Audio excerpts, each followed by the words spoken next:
gündürüp hepleri Durgun gündürün isterim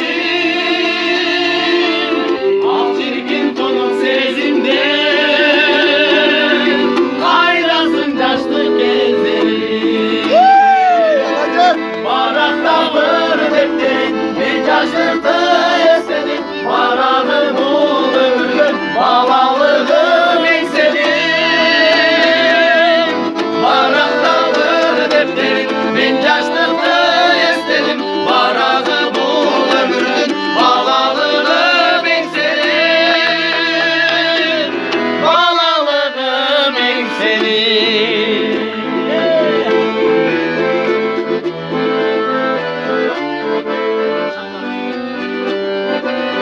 Ey balalığım eksedim Halut altasına Yeste yürüden sen bilgeni Yesteli gır depleri Gezmegim oldu cüröktü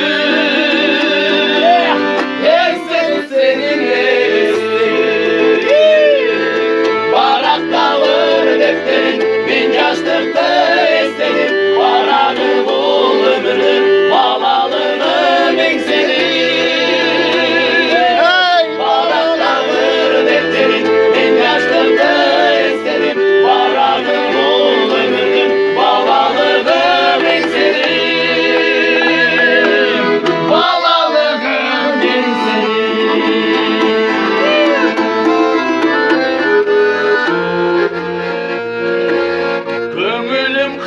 Gönüllüm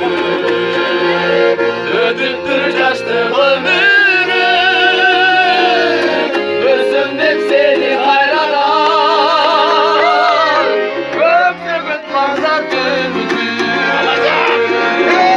Barakta bir defterin bir yaşlıkta istedim Barakı bul ömrüm balalığım eksedim Barakta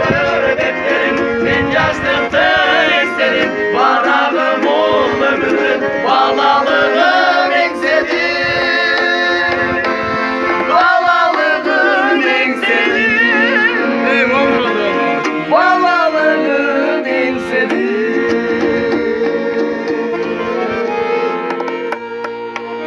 Sizlerin aldızlarda bayağılar da oldu. Ne getirdim de